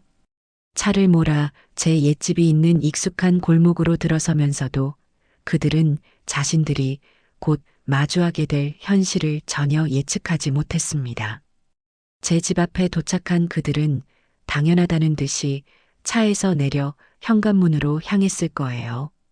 어머니, 저희 왔어요. 준우요. 민서는 아마 콧대 높은 목소리로 그렇게 외쳤을 겁니다. 하지만 집안에서는 아무런 대답도 인기척도 없었죠. 그녀는 짜증이 섞인 한숨을 내쉬며 초인종을 눌렀을 거예요. 딩동, 딩동. 날카로운 벨소리가 조용한 골목에 울려 퍼졌지만 문은 여전히 굳게 닫혀 있었습니다. 어머니, 안에 계신 거 다 알아요. 문 좀 열어보세요. 저희 지금 바빠 죽겠다고요. 참을성이 바닥난 민서가 결국 문을 쾅쾅 두드리며 소리치기 시작했습니다. 그녀의 무례한 행동에 옆집 사람이 창문을 열고 쳐다볼 정도였을 테죠. 바로 그때였습니다. 그들이 두드리던 바로 그 현관문이 달칵 소리를 내며 안에서부터 열렸습니다. 하지만 문은 활짝 열리지 않고 낡은 쇠사슬이 걸린 채 주먹 하나 들어갈 정도로만 열렸어요. 그리고 그 틈으로 낯선 젊은 여자의 얼굴이 불쑥 나타났습니다. 잔뜩 경계하는 눈빛이었죠. 누구세요? 왜 남의 집 문을 그렇게 함부로 두드리세요? 아마 며칠 전 저와 계약했던 그 젊은 신혼부부 중 아내였을 겁니다. 정식이와 민서는 생면부지의 여자가 제 집에서 나오는 것을 보고 순간 할 말을 잃고 멍하니 서 있었을 거예요. 네, 남의 집이라니요? 여기 이정순 여사님 댁 아니에요? 정신을 차린 정식이가 당황해서 묻자 젊은 여자는 의아하다는 표정을 지으며 대답했습니다. 무슨 말씀이세요? 이 집은 저희 집인데요. 이정순 여사님은 이 집 전주인이시고. 네, 전주인이요? 아, 혹시 월세로 잠깐 들어와 계신 건가요? 저희 어머니가 잠깐 어디 가셨나 본데. 정식이는 어떻게든 이 비현실적인 상황을 자신의 상식선에서 이해해 보려고 애썼을 겁니다. 하지만 젊은 여자의 다음 말이 그 마지막 희망마저 산산조각 내버렸습니다. 아니요. 월세 아닌데요. 저희가 이 집 정식으로 매매해서 샀고 그저께 등기까지 다 마쳤어요. 잔금도 다 치렀고요. 이사 가신 지 며칠 됐는데 아드님이랑 며느님이신 것 같은데 연락 못 받으셨어요? 젊은 여자는 순진한 눈으로 그렇게 물었어요. 그 말은 마치 거대한 망치가 되어 정식이와 민서의 머리를 강타하는 것과 같았을 겁니다. 집을 팔았다. 이사를 갔다. 등기까지 마쳤다. 그 단어 하나하나가 비수처럼 날아와 그들의 심장에 박혔습니다.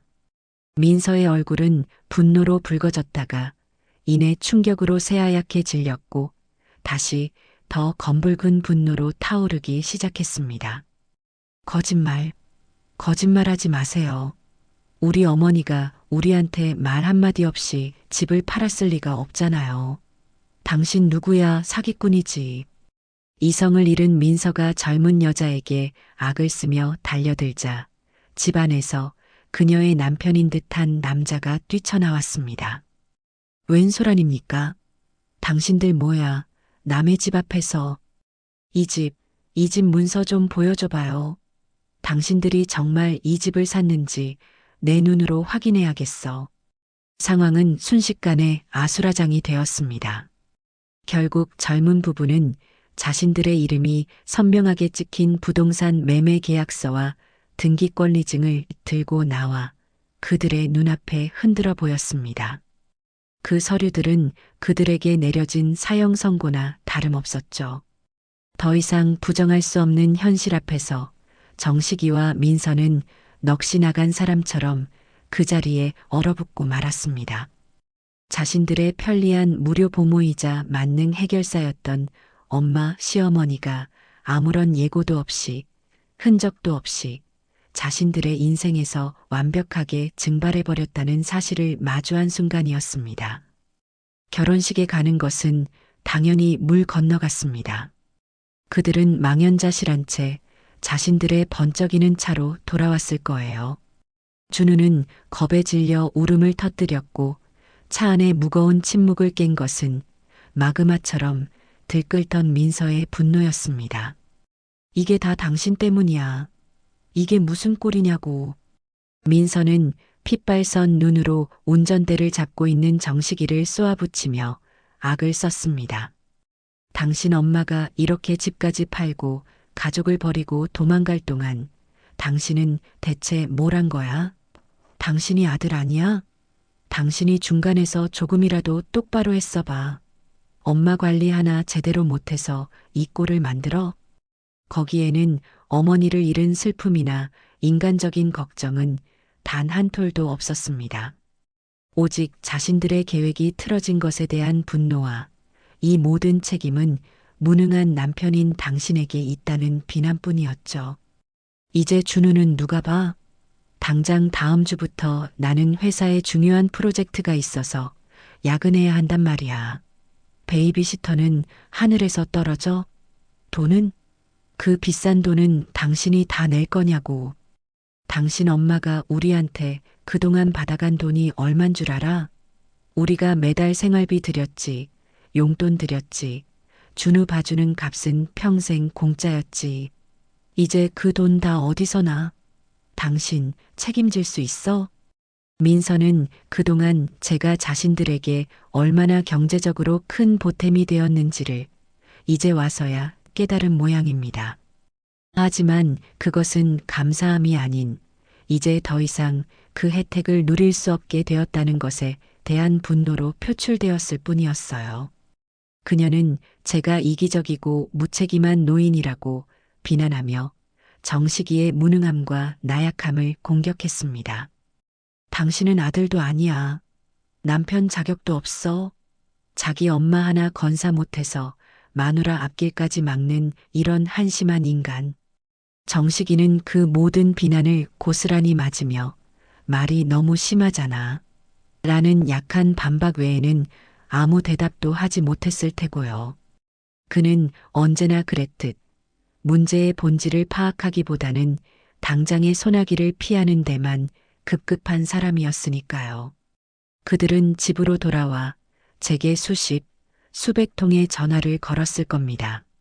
저는 그때쯤 울진의 새집 창가에 앉아 이삿짐 센터 직원들과 함께 먹으려고 시킨 따끈한 족발을 앞에 두고 평화롭게 바다를 보고 있었어요. 제 주머니 속에서 휴대폰이 미친 듯이 울렸지만 저는 발신자 이름만 확인하고는 조용히 무음으로 바꿔버렸죠. 더 이상 그들의 감정 쓰레기통이 되어줄 생각은 없었습니다. 전화를 받지 않자 그들은 친척들에게 닥치는 대로 전화를 돌리기 시작했을 거예요. 하지만 아무도 제 행방을 알지 못했죠. 그들에게 저는 정식이 엄마였을 뿐 제 개인적인 계획을 공유할 만큼 가까운 사람은 아무도 없었으니까요. 시간은 흐르고 저녁이 되고 밤이 깊어졌을 겁니다. 그들은 그제야 깨달았을 거예요. 이것은 제가 잠시 삐져서 벌이는 시위가 아니라는 것을. 제 인생에서 그들이 완벽하게 그리고 영원히 삭제되었다는 것을 말입니다. 그들의 화려하고 넓은 아파트는 그날따라 유난히 크고 텅 비어 보였을 겁니다. 자신들의 힘만으로 이룬 줄 알았던 그 안락하고 우아한 삶이 사실은 제 희생이라는 거대한 기둥 위에 아슬아슬하게 세워진 신기루였다는 것을 그들은 이제야 뼈저리게 느끼기 시작했을 거예요. 당장 다음 주 월요일부터 현실로 닥쳐올 육아와 가사라는 거대한 파도 앞에서 그들은 서로를 탓하며 밤새 잠 못 이루고 싸웠을지도 모릅니다. 저는 그날 밤 새 집의 안방 침대에 누워 아주 오랜만에 깊고 편안한 잠을 잤습니다. 창문 틈으로 스며드는 서늘한 바닷바람과 멀리서 들려오는 잔잔한 파도 소리가 최고의 자장가였어요. 서울의 그 둥지에서 어떤 처절한 아우성이 울려 퍼지고 있든 이제 저와는 아무 상관없는 일이었습니다. 저는 비로소 제 인생의 완전한 주인이 되었습니다. 울진에서의 첫날 밤은 제 인생에서 가장 평화로운 밤이었어요. 서울의 그 좁은 빌라에서는 늘 각종 소음에 시달리며 얕은 잠을 자기 일쑤였는데 이 바닷가의 새 집에서는 달랐죠. 창문 틈으로 스며드는 서늘하고 깨끗한 바닷바람, 그리고 멀리서 들려오는 잔잔한 파도 소리가 마치 클래식 음악처럼 제 마음을 어루만져 주었습니다. 저는 갓난아기처럼 깊고 편안한 잠에 빠져들었어요. 수십 년 묵은 피로가 한꺼번에 씻겨나가는 기분이었죠. 다음 날 아침 저는 알람 소리가 아닌 창문 너머 수평선 위로 떠오르는 붉은 태양을 보며 눈을 떴습니다. 제 평생에 이렇게 경이로운 아침을 맞이한 적이 있었던가요? 저는 침대에서 일어나 잠옷바람으로 거실 창가로 다가갔습니다. 붉은 기운이 온 바다와 하늘을 물들이는 장엄한 풍경 앞에서 저도 모르게 두 손을 모으게 되더라고요. 특정 종교는 없지만 제 인생의 새로운 시작을 허락해준 이 세상 모든 신에게 감사 기도를 올리고 싶었습니다. 그 순간 제 주머니 속에서 휴대폰이 미친 듯이 진동하기 시작했어요. 화면을 보니 내 아들이라는 이름이 떠 있었죠. 아마 밤새 전화를 하다가 아침이 되자마자 또 저를 찾아 나선 모양입니다. 저는 그 화면을 가만히 들여다보다가 씩 한번 웃고는 전원 버튼을 길게 눌러 아예 꺼버렸습니다. 이 신성한 아침을 그들의 불안과 짜증으로 더럽히고 싶지 않았거든요. 그날부터 저의 새로운 일상이 시작되었습니다. 아침에 일어나면 가장 먼저 커피를 내리고 그 커피 잔을 들고 해변으로 나가요. 아무도 없는 아침 바닷가를 혼자 거닐며 밀려오는 파도에 발을 담그기도 하고 예쁜 조개 껍데기를 줍기도 했죠. 서울에서는 상상도 할 수 없었던 여유였습니다. 오전에는 이삿짐을 풀고 새 집을 꾸미는 재미에 푹 빠졌어요. 저는 제 돈으로 산 새 차를 몰고 읍내로 나가 제 마음에 쏙 드는 가구와 살림살이를 사들였습니다. 푹신한 베이지색 소파, 하얀색 식탁, 그리고 창가에 놓을 예쁜 흔들의자까지 누구의 취향도 누구의 허락도 필요 없었어요. 오직 이정순의 마음에 드는 것들로만 제 공간을 채워나가는 기쁨은 실로 대단했습니다. 벽에는 제가 좋아하는 고흐의 아몬드 나무 그림 복제품을 걸었어요. 아몬드 나무의 하얀 꽃이 마치 제2의 인생을 시작하는 저를 축복해주는 것만 같았죠. 짐 정리가 어느 정도 끝난 뒤에는 동네 주민센터를 찾아갔습니다. 그리고 평생 해보고 싶었지만 먹고 살기 바빠 엄두도 내지 못했던 서예반과 라인댄스반에 제 이름을 등록했습니다. 첫 서예 수업날 저는 붓을 잡는 법도 몰라 쩔쩔맸어요. 하지만 선생님은 차근차근 아주 친절하게 가르쳐 주셨죠. 하얀 화선지 위에 먹물이 스며들며 글자가 만들어지는 것을 보는데 제 마음속 응어리들도 그 먹물과 함께 사르르 풀려나가는 것 같았습니다. 라인댄스는 더 즐거웠어요. 경쾌한 음악에 맞춰 여러 사람과 함께 줄을 서서 춤을 추다 보니 제가 이른이 넘은 노인이라는 사실도 잊게 되더라고요. 처음에는 스텝이 엉망이라 옆 사람 발을 밟기 일쑤였지만 아무도 저를 타박하지 않았어요. 오히려 어머님 처음인데 너무 잘하시네. 다음 주에는 더 잘하실 수 있을 거예요. 라며 서로를 격려했죠. 그곳에서 저는 좋은 친구들도 사귀게 되었습니다. 저보다 2살 많은 영자 언니, 그리고 저와 동갑내기인 수키 씨. 우리는 금방 친해져서 수업이 끝나면 함께 동네 맛집을 찾아다니는 재미에 푹 빠졌어요. 정순 씨는 어쩌다 이렇게 먼 곳까지 혼자 오게 됐어? 어느 날 셋이서 시원한 물에 한 그릇씩을 앞에 놓고 수다를 떨다가 영자 언니가 물었어요. 저는 잠시 망설였지만 제 이야기를 숨기고 싶지 않았죠. 자식들 흉을 보려는 게 아니라 제 새로운 삶을 설명하기 위해 꼭 필요한 과정이었으니까요. 저는 며느리의 모욕적인 말 한마디에서 시작된 제 탈출기를 담담하게 털어놓았습니다. 제 이야기를 듣는 내내 영자 언니와 수키 씨는 제 편이 되어 함께 분노하고 함께 안타까워해 주었어요. 아이고 세상에. 그런 일이 있었구나. 정순 씨 정말 고생 많았네. 그래도 그렇게 박차고 나올 결심을 한 게 어디야. 정말 대단하다, 대단해. 수케 씨가 제 손을 꼭 잡아주며 말했어요. 맞아. 자식들도 다 소용없어. 다 크면 제 살기 바쁘지. 늙은 부모 생각하는 자식 몇이나 된다고. 결국 내 인생은 내가 챙겨야 하는 거야. 정순 씨 정말 잘했어. 여기 와서 우리랑 이렇게 재미있게 살면 되지. 뭐가 걱정이야. 영자 언니의 말에 저는 그만 눈물이 핑 돌고 말았어요.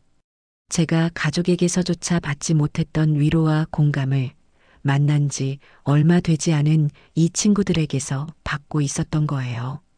저는 그때 깨달았습니다. 진정한 내 편은 혈연으로 맺어지는 것이 아니라 내 삶을 존중하고 내 아픔에 공감해주는 마음으로 맺어지는 것이라는 사실을요. 그날 이후로도 제 휴대폰은 간간히 울렸어요. 아들 정식이는 포기하지 않고 계속해서 전화를 걸어왔죠. 하지만 저는 받지 않았습니다. 이제 와서 그들의 목소리를 듣고 싶지 않았거든요. 하루는 라인 댄스를 추고 있는데 주머니 속 휴대폰이 쉬지 않고 진동했어요. 잠시 쉬는 시간에 확인해 보니 부재중 전화가 10통이나 와 있더군요. 모두 정식이에게서 온 전화였어요. 수케 씨가 제 표정을 보더니 걱정스럽게 물었죠. 왜 그래? 아들한테서 온 전화야? 무슨 일 있대? 저는 고개를 저으며 쓴웃음을 지었어요. 아니, 별일 아니야. 그냥 내가 없어져서 불편한가 보지. 받아보지 그래. 그래도 아들인데. 아니, 받지 않을 거야. 이제 저 아이의 문제는 저 아이가 스스로 해결해야지. 내가 언제까지고 뒤치다꺼리를 해줄 수는 없잖아. 저 전화기는 이제 내가 받고 싶을 때만 받는 그런 물건이 된 거야. 모든 주도권은 이제 나한테 있어. 저는 그렇게 말하고는 휴대폰을 다시 가방 깊숙한 곳에 넣어버렸습니다. 전화를 받지 않는 것. 그것은 숨거나 도망치는 행위가 아니었어요. 그것은 제 평화로운 일상을 지키기 위한 적극적인 선택이자 제게 남겨진 유일한 권력이었습니다. 저는 그 권력을 마음껏 누리기로 했습니다. 저는 제 이름으로 된 새 차를 몰고 동해안 7번 국도를 따라 여행을 다니기도 했어요. 영덕에 가서 대게를 사 먹고 포항 호미곶에서 거대한 손 조형물을 보며 감탄하기도 했죠. 혼자 떠나는 여행은 외롭지 않았어요. 오히려 제 자신과 온전히 마주하고 제 생각과 감정에 귀 기울일 수 있는 소중한 시간이었습니다.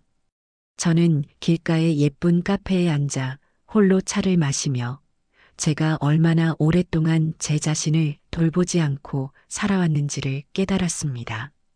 그리고 앞으로 남은 인생은 철저하게 저 자신을 위해 저를 행복하게 하는 일들로만 가득 채우리라 다짐했습니다.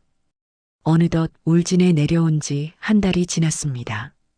제 얼굴에는 서울에 있을 때와는 비교도 할 수 없을 만큼 건강한 혈색이 돌았고 입가에는 늘 잔잔한 미소가 머물렀어요.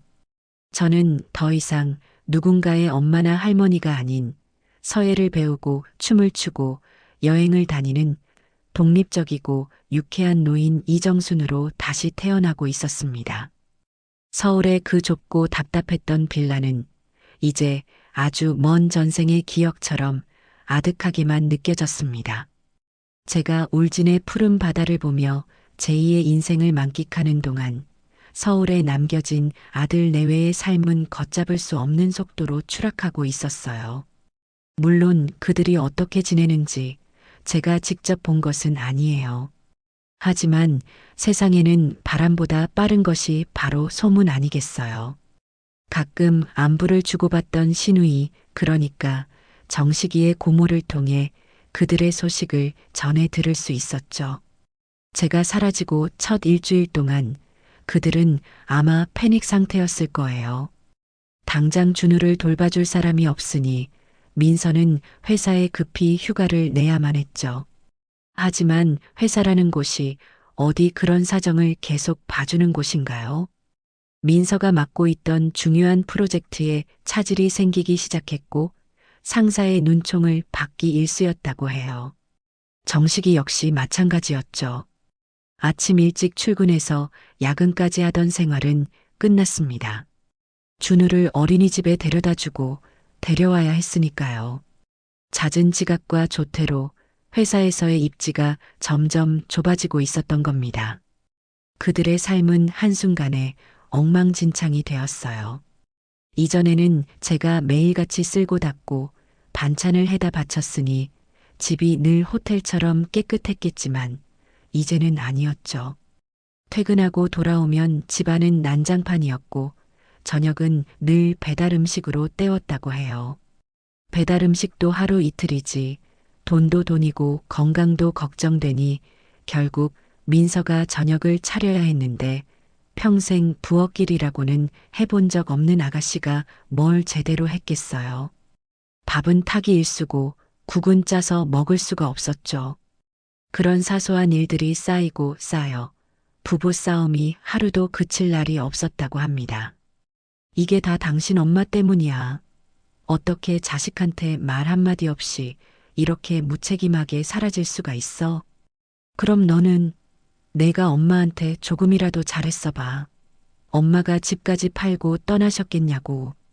그들은 서로에게 책임을 떠넘기며 서로의 마음에 상처를 내는 말을 퍼부었다고 해요. 그들이 그토록 지키고 싶어 했던 안락하고 우아한 삶은 저라는 존재가 사라지자마자 와르르 무너져 내린 모래성과 같았던 겁니다. 결국 그들은 비싼 돈을 주고 베이비시터를 구했다고 해요. 하지만 준우는 낯선 사람 손에 맡겨지는 것을 극도로 불안해했고 베이비시터 역시 자신들을 하인 부리듯 하는 민서의 고압적인 태도를 견디지 못하고 한 달도 채 안 되어 그만두기 일쑤였죠. 상황이 최악으로 치닫자 민서는 마지막 동아줄이라도 잡는 심정으로 자신의 친정엄마에게 전화를 걸어 울며 불며 매달렸다고 합니다. 엄마, 나 좀 도와줘. 나 너무 힘들어 죽을 것 같아.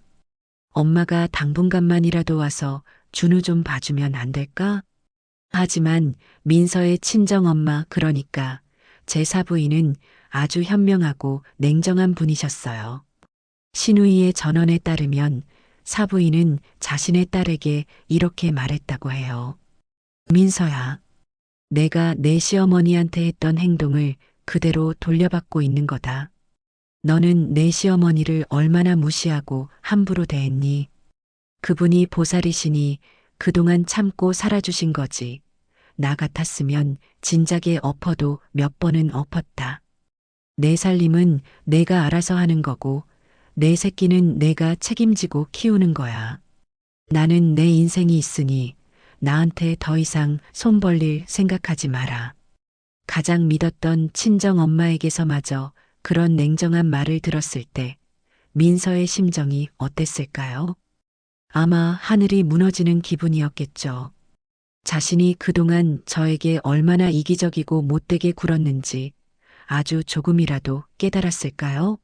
아마 아닐 겁니다. 그저 자신을 도와주지 않는 세상을 원망하고 있었을 테지요.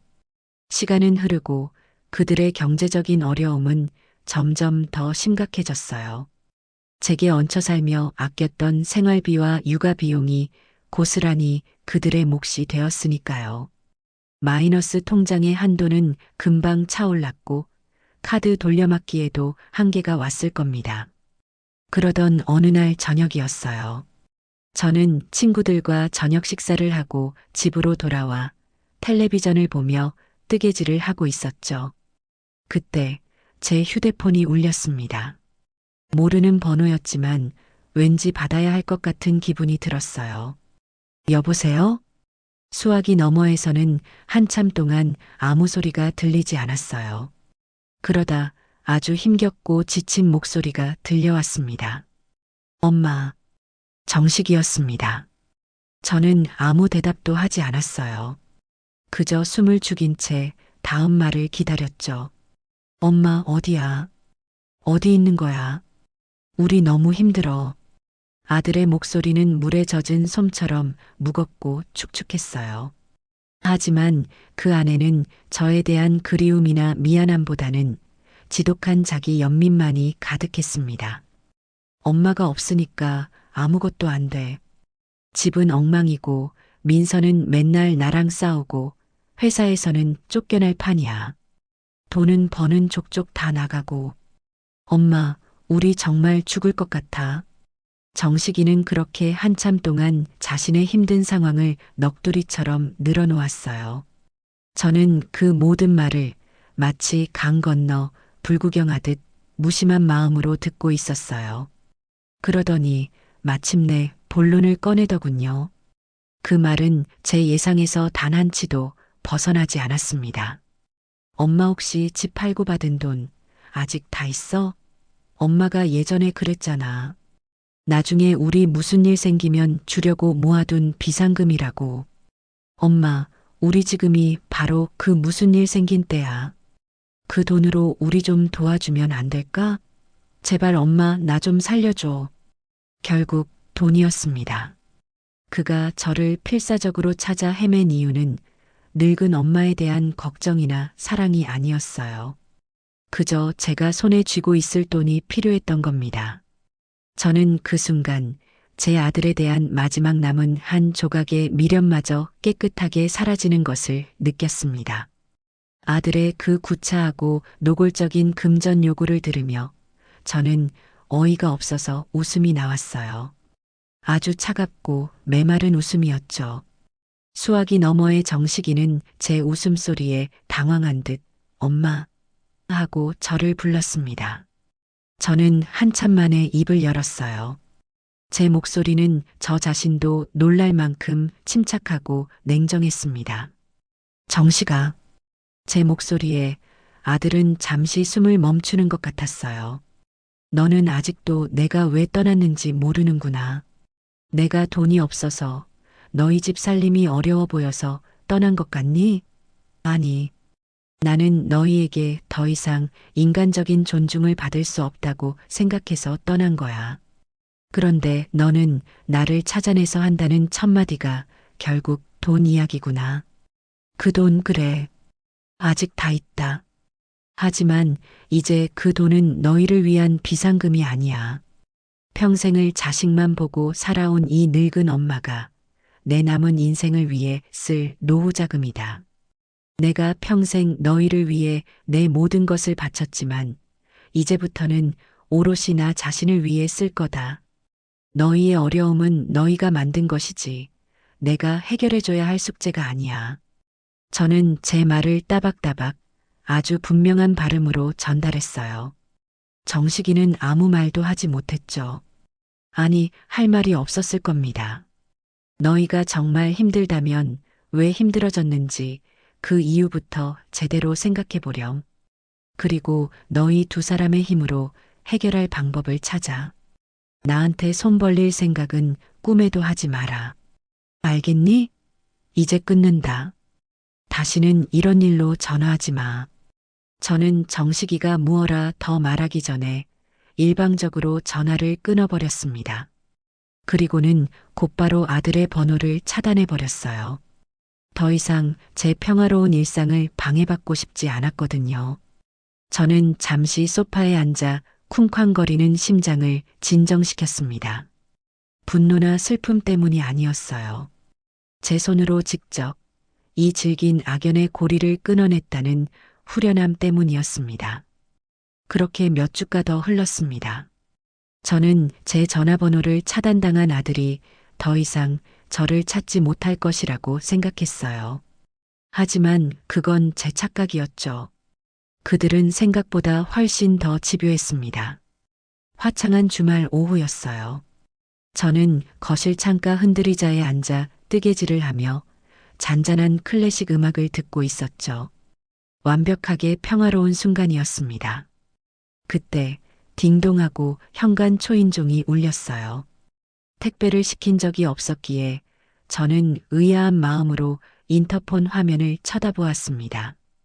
그리고 화면 속에 비친 두 사람의 얼굴을 보고 저는 그만 할 말을 잃고 말았어요. 정식이와 민서, 그리고 그들 사이에 서 있는 준우였습니다. 헬쑥하고 지친 몰골의 그들은 마치 지옥에서 막 탈출한 난민들 같았어요. 저는 문을 열어줘야 할지 잠시 망설였습니다. 하지만 이대로 돌려보내면 그들은 앞으로도 계속해서 저를 찾아와 이 평화를 깨뜨릴 것만 같았어요. 이번 기회에 아주 확실하게 두 번 다시는 저를 찾아올 엄두도 내지 못하도록 마침표를 찍어야 했습니다. 저는 심호흡을 한 번 하고 현관으로 나가 문을 열어주었습니다.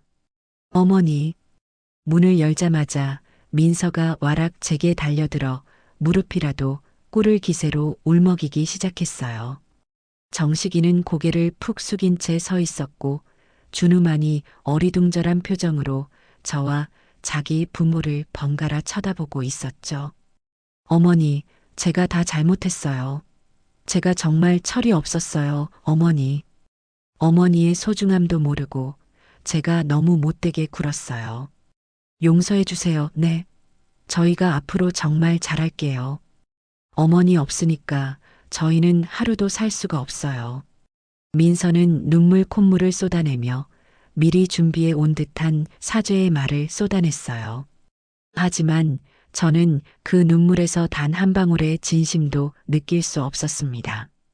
그 눈빛은 반성하는 사람의 눈빛이 아니라 자신을 이 비참한 구렁텅이에서 건져줄 마지막 동아줄을 붙잡으려는 자의 처절한 눈빛이었어요. 그들의 행색을 보니 아마 신우이를 통해 제 주소를 알아낸 모양입니다. 저는 민서의 그 가증스러운 연극을 아무 표정 없는 얼굴로 묵묵히 지켜보았습니다. 민서가 한참을 울며불며 매달리다가 지쳐서 잠잠해졌을 때 저는 조용히 준우를 불렀어요. 준우야, 이리 오렴. 준우는 잠시 망설이다가 제게로 다가와 품에 안겼어요. 저는 아이를 꼭 껴안아 등을 토닥여 주었습니다. 아이의 몸에서는 며칠은 감지 않은 듯한 쿰쿰한 냄새가 났어요.